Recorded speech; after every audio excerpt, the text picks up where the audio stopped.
Hello friends, तो आज के लेक्चर में हम लोग डिस्कस करेंगे आइंस्टीन रिलेशन और उसके बाद हम लोग डिस्कस करेंगे कॉन्टिन्यूटी इक्वेशन। देखिए बेसिकली आइंस्टीन रिलेशन क्या दर्शाता है। आइंस्टीन रिलेशन हमारे डिफ्यूजन करंट और ड्रिफ्ट करंट के बीच में रिलेशन दर्शाता है। डिफ्यूजन कोफिशिएंट और मोबिलिटी के बीच में क्या रिलेशन बनता है उसको हम लोग आइंस्टीन रिलेशन से देखते हैं।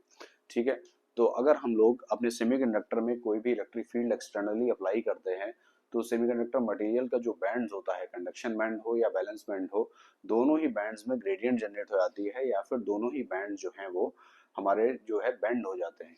ठीक है, तो बेसिकली होता क्या है कि मान लीजिए हमने एक इलेक्ट्रिक फील्ड अप्लाई की है अपने सेमीकंडक्टर मटेरियल में, तो उसका जो कंडक्शन बैंड होगा वो भी फ्लैट ना होकर इस तरह से टिल्टेड हो जाता है और जो बैलेंस बैंड है वो भी टिल्टेड हो जाता है। इसके साथ ही साथ हमारा जो इंट्रिंसिक लेवल है वो भी एक तरह से टिल्ट हो जाता है। ठीक, अब ऐसा किस लिए होता है? ऐसा इसलिए होता है कि जब भी हम लोग इलेक्ट्रिक फील्ड अप्लाई करते हैं तो हमारे इलेक्ट्रॉन की जो पोटेंशियल एनर्जी है उसमें चेंजेस आ जाते हैं। इलेक्ट्रॉन में जो पोटेंशियल एनर्जी है उसमें चेंजेस आते हैं जिस वजह से हमारे बैंड्स जो है वो बेंड हो जाते हैं। अब EI क्यों बेंड होता है? EI हमारा क्यों बेंड हो जाता है?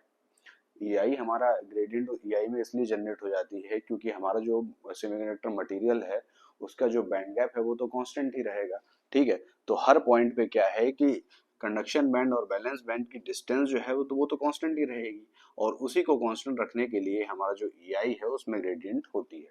ठीक है, अगर मैं एक्सटर्नली अप्लाइड इलेक्ट्रिक फील्ड को E मान लेता हूँ तो अगर मैं वोल्टेज को लिखना चाहूँ, जो वोल्टेज अप्लाइड होगा वो किस तरह से होगा? E डॉट dx के हिसाब से।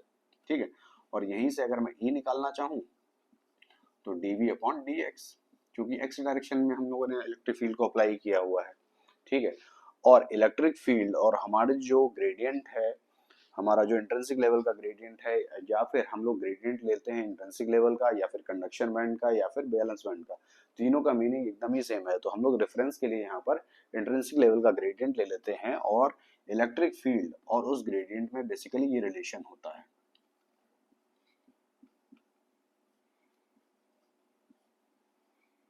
ठीक है, क्योंकि हमने इलेक्ट्रॉन्स लिया था तो उसके लिए हमने माइनस क्यू यहाँ पर पुट कर दिया है, तो D E upon D x, और ये हो गई हमारी इलेक्ट्रिक फील्ड। ठीक है, तो ये ग्रेडियंट किसका है? इंट्रिंसिक लेवल का। उसका रिलेशन क्या है? उसका रिलेशन है किसके साथ? अप्लाइड जो इलेक्ट्रिक फील्ड है उसके साथ ये रिलेशन है उसका। ठीक है, अब हम लोग चलते हैं आइंस्टीन रिलेशन की तरफ। आइंस्टीन रिलेशन की जरूरत हमें क्या है? हमें जरूरत है कि हम एक रिलेशन बना सकें हमारे डिफ्यूजन कोफिशिएंट और मोबिलिटी के बीच में। Diffusion coefficient basically diffusion current के लिए यूज होता है। डिफ्यूजन करंट कैसे जनरेट होती है? जहां पर करियर कंसंट्रेशन में डिफरेंस होगा वहां पर डिफ्यूजन करंट जनरेट होगी। और जो ड्रिफ्ट करंट होती है, ड्रिफ्ट करंट किस लिए जनरेट होती है? ड्रिफ्ट करंट अगर हम लोग एक्सटर्नल इलेक्ट्रिक फील्ड अप्लाई करते हैं तो ड्रिफ्ट करंट जनरेट होती है। तो अगर हमारा सेमीकंडक्टर मटेरियल जो है इक्विलिब्रियम पे है, इक्विलिब्रियम पे अगर सेमीकंडक्टर मटेरियल है तो उसमें कोई भी करंट प्रवाहित नहीं होगी। तो उस केस में क्या होगा? उस केस में जो ड्रिफ्ट करंट होगी और जो डिफ्यूजन करंट होगी उन दोनों का सम क्या होना चाहिए? उन दोनों का सम जीरो होना चाहिए। तो अगर मैं होल के लिए ये चीज लिखता हूँ तो होल के लिए ड्रिफ्ट करंट की इक्वेशन अगर मैं लिखूंगा तो क्या लिखूंगा? Q mu P P x और ई। ठीक है, और डिफ्यूजन करंट की अगर मैं इक्वेशन लिखूंगा तो क्या लिखूंगा? Minus Q DP DP x upon D x.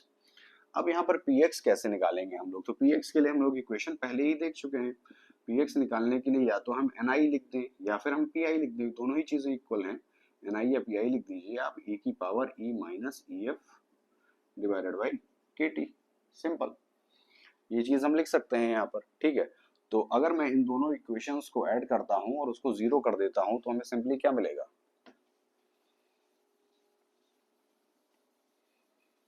हमें सिंपली ये मिल जाएगा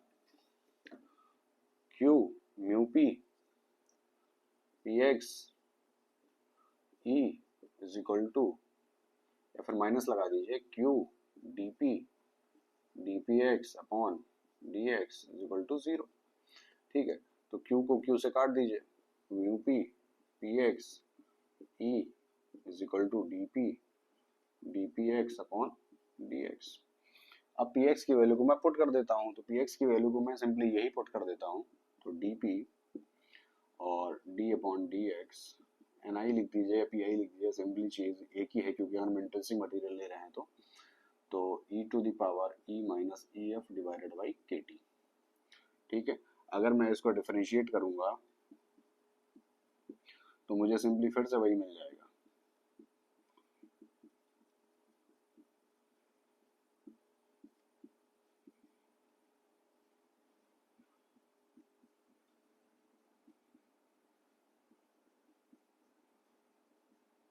ठीक है, ये चीज मुझे मिलेगी, सॉरी,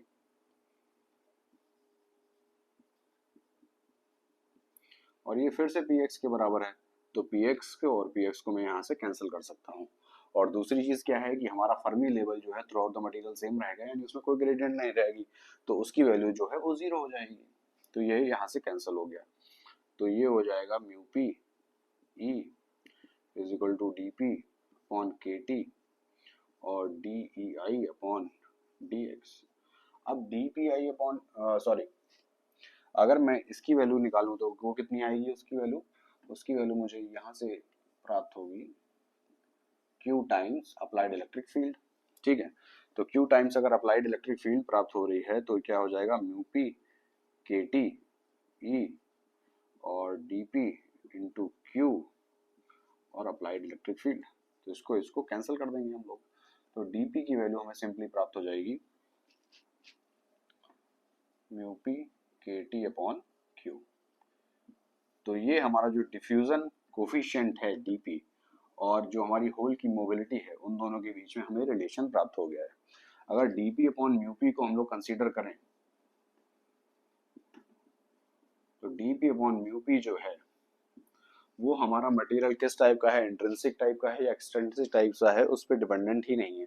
सिंपली हमारी तीन चीजों पर डिपेंडेंसी, तो ये तो बोल्ट्जमैन कांस्टेंट है, इस पर डिपेंडेंसी भी नहीं है, सिर्फ टेम्परेचर डिपेंडेंसी है। यानी कि हमारा जो डिफ्यूजन कोफिशिएंट है और मोबिलिटी है उसका रेशियो किस पर डिपेंड करता है, सिर्फ टेम्परेचर के ऊपर डिपेंड करता है। ओके, तो अब हम लोग डिस्कस करेंगे कॉन्टिन्यूटी इक्वेशन। ये था बेसिकली हमारा आइंस्टीन रिलेशन, इसको आप लोग याद कर सकते हैं। इसका जो यूज है वो गेट के क्वेश्चंस में इसका यूज किया जा सकता है, इसके अलावा यूनिवर्सिटी में इसका डेरिवेशन भी पूछा जा सकता है। अब हम लोग चलते हैं कॉन्टिन्यूटी इक्वेशन की तरफ। अभी तक हम लोगों ने जो डिस्कस किया था उसमें ये देखा था कि एक्सेस कैरियर्स जो जनरेट हो रहे हैं उनका हम लोगों ने रिकॉम्बिनेशन कंसीडर नहीं किया था। उनमें हम लोगों ने ये देखा था कि जो एक्सेस कैरियर जनरेट हो रहे हैं उसमें जो डिफ्यूजन करंट जनरेट हो रही है उसमें हमने कहीं भी उसका रिकॉम्बिनेशन जो है उसको डिस्कस नहीं किया था, रिकॉम्बिनेशन के इफेक्ट को डिस्कस नहीं किया था। लेकिन जो कॉन्टिन्यूटी इक्वेशन है उसमें हम लोग रिकॉम्बिनेशन के इफेक्ट को भी डिस्कस करेंगे। तो बेसिकली होता क्या है कि मान लीजिए कि हमारा एक ये सेमीकंडक्टर मटेरियल है, ठीक है, जिसमें एक्सेस कैरियर्स जनरेट हुए हैं और उनकी मान लीजिए संख्या जो है वो डेल पी है। ठीक है, मान लीजिए कि होल जनरेट हुआ है एक्सेस में जिनकी संख्या डेल पी है। ठीक है, और ये हमारा एक्स है और ये एक्स प्लस डेल्टा एक्स है। ठीक है, ये डिस्टेंस जो है वो डेल्टा एक्स है। तो देखिए कि कोई भी करंट जो यहाँ पर जा रही होगी जेपी और जो यहाँ पर करंट निकल रही होगी JP X plus delta x, ये जेपी एक्स मान लीजिए, तो इन दोनों करंट्स के बीच में कुछ ना कुछ डिफरेंस होगा क्योंकि हमारा कुछ रिकॉम्बिनेशन भी हो रहा है इसके बीच में और हमारा हो सकता है कुछ एक्सेस कैरियर्स भी जनरेट हो रहे हों। यानी कि यहाँ पर जो करंट डेंसिटी है, ठीक है, यहाँ पर जो करंट डेंसिटी है और यहाँ पर जो करंट डेंसिटी है, इन दोनों में से कोई भी एक दूसरे से बड़ा या छोटा हो सकता है डिपेंडिंग अपॉन की रिकॉम्बिनेशन ज्यादा हो रहे हैं या फिर जनरेशन ज्यादा हो रहा है। ठीक है, तो अगर हम लोग को सिंपली क्या लिखना हो, अगर हम लोग को सिंपली एक इक्वेशन लिखनी हो जिसमें रिकॉम्बिनेशन का इफेक्ट भी आ रहा हो और कितने एक्सेस कैरियर्स जो है पर यूनिट टाइम जनरेट हो रहे हैं, तो अगर हमको वो लिखना है तो वो भी हम लोग लिख सकते हैं। देखिए, जो करंट डेंसिटी होती है वो पर यूनिट एरिया तो वैसे ही होती है, करंट डेंसिटी जब भी लिखते हैं वो हम पर यूनिट एरिया ही लिखते हैं। ठीक है, तो उसको अगर हम लोग डेल्टा एक्स से डिवाइड कर देंगे तो पर यूनिट वॉल्यूम आ जाएगा।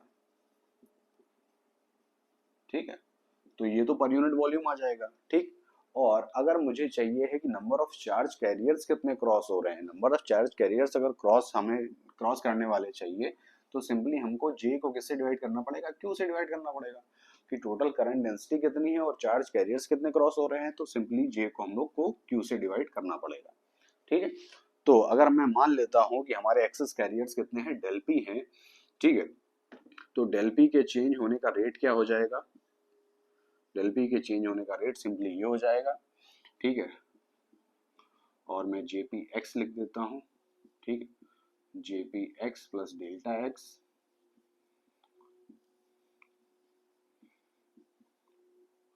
और del P divided by tau P. ये है हमारा रिकॉम्बिनेशन रेट। ये क्या है हमारा, ये है हमारा रिकॉम्बिनेशन रेट, ठीक है, ये हमारा रिकॉम्बिनेशन रेट है। तो इसी को हम लोग बोल सकते हैं कि ये कॉन्टिन्यूटी इक्वेशन है, ठीक है। इसको अगर हम डेल्टा एक्स की वैल्यू को अगर हम टेंस टू जीरो करेंगे तो इस केस में क्या हो जाएगा, ठीक है। तो इसको भी और भी हम शॉर्ट कर सकते हैं,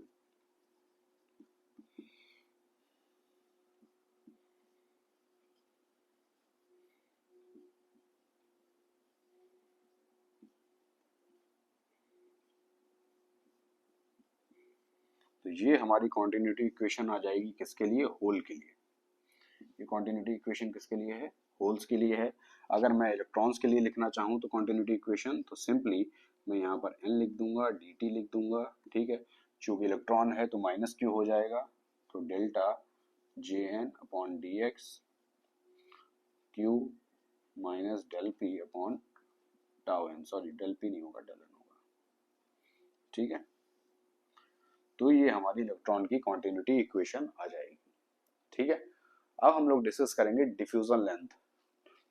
तो बेसिकली डिफ्यूजन लेंथ क्या होती है। अब देखिए डिफ्यूजन लेंथ को अगर हमें कैलकुलेट करना है तो हमें कुछ चीजें अज्यूम करनी पड़ेंगी, और पहली चीज जो हम लोग अज्यूम करेंगे कि मैक्सिमम करंट जो है हमारी, या मेजॉरिटी ऑफ द करंट जो है वो कौन जनरेट कर रहा है, वो डिफ्यूजन से जनरेट हो रही है, ठीक है। अगर हमारी मैक्सिमम करंट जो है वो डिफ्यूजन से जनरेट हो रही है तो हम लोग करंट की इक्वेशन को लिखेंगे। तो बेसिकली अगर मैं मान लेता हूँ कि मैक्सिमम करंट जो है हमारी डिफ्यूजन से अगर जनरेट हो रही है, तो इस केस में मैं इलेक्ट्रॉन्स के लिए लिख देता हूँ। इलेक्ट्रॉन्स के लिए अगर मैं लिखूंगा तो Q P J N upon D X minus tau N, ठीक है। अब जी एन की वैल्यू को मैं लिख देता हूँ, जी एन की वैल्यू को मैं क्या लिखूंगा, Q D N delta N upon D X, ठीक है। ये लिखा जा सकता है इसको सिंपली, तो यहाँ पर मैं इसको पुट कर देता हूँ 1 upon Q into D N, और ये जो है ही already on D X square minus tau N, ठीक है, डी एन और डी टी, ठीक।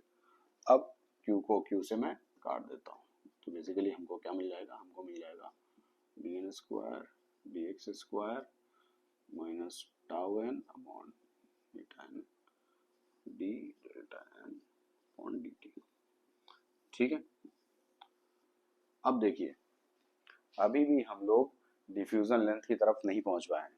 देखिए अगर मान लीजिए कि स्टेडी स्टेट पर हम लोग पहुंच गए हैं और हमारा कैरियर इंजेक्शन जो स्टेडी स्टेट पे है, कहने का तात्पर्य ये है कि हमारा जो rate of change of excess carriers है वो जीरो हो जाता है, यानी एक्सेस कैरियर्स में कोई भी चेंज नहीं हो रहा है, जितने एक्सेस कैरियर जनरेट हो रहे हैं उतने ही एक्सेस कैरियर रिकॉम्बाइन हो रहे हैं।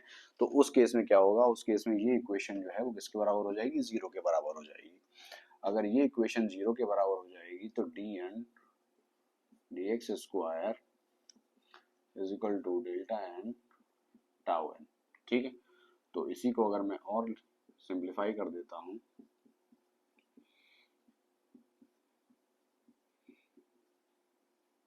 ठीक है, तो बेसिकली जो हमारा डिफ्यूजन लेंथ होता है, तो डिफ्यूजन लेंथ को हम लोग दर्शाते हैं एलन से। अगर हम लोग बात कर रहे हैं इलेक्ट्रॉन की, और उसको हम लोग दर्शाएंगे डी एन टाउ एन से, ठीक है। ये हो गई हमारी डिफ्यूजन लेंथ इलेक्ट्रॉन के लिए। अगर मुझे डिफ्यूजन लेंथ होल के लिए कैलकुलेट करनी है तो सिमिलर प्रोसीजर है पूरा पूरा, ठीक है। तो डिफ्यूजन लेंथ हम लोग होल के लिए भी इसके थ्रू कैलकुलेट कर सकते हैं। अब बेसिकली डिफ्यूजन लेंथ की फिजिकल सिग्निफिकेंस क्या है। डिफ्यूजन लेंथ की फिजिकल सिग्निफिकेंस यही है कि कोई भी एक्सेस कैरियर अगर जनरेट हुआ है तो वो डिफ्यूजन लेंथ तक, ये वो एवरेज लेंथ है जहां तक ट्रेवल करने के बाद वो चार्ज कैरियर जो है रिकॉम्बाइन हो जाएगा। तो इसको बोलते हैं डिफ्यूजन लेंथ, और ये भी डायरेक्ट कैलकुलेट करने के लिए आपके एग्जाम में पूछी जा सकती है, ठीक है। तो इस लेक्चर में हम लोगों ने तीन चीजें बेसिकली डिस्कस करी है। एक तो आइंस्टीन रिलेशन डिस्कस किया है, दूसरा हम लोगों ने कॉन्टिन्यूटी इक्वेशन डिस्कस करी है। कॉन्टिन्यूटी इक्वेशन में हम लोगों ने डिस्कस किया है, रिकॉम्बिनेशन का टाइम भी होता है उसमें, रिकॉम्बिनेशन के इफेक्ट को डिस्कस किया है, और उसके बाद हम लोगों ने डिफ्यूजन लेंथ भी डिस्कस करी है। इनका उपयोग जो है वो सीधे गेट वगैरह में क्वेश्चन डायरेक्ट 1 मार्क का तो क्वेश्चन आ ही जाता है, इसके अलावा यूनिवर्सिटी में भी ये टॉपिक इंपॉर्टेंट है। तो नेक्स्ट लेक्चर में हम लोग पीएन जंक्शन डायोड के बारे में डिस्कस करेंगे और पीएन जंक्शन डायोड को समझने की कोशिश करेंगे। इन सभी टॉपिक का जो हम लोगों ने कॉन्सेप्ट डिस्कस किया है उसका यूज पीएन जंक्शन डायोड में किया जाएगा। Thank you.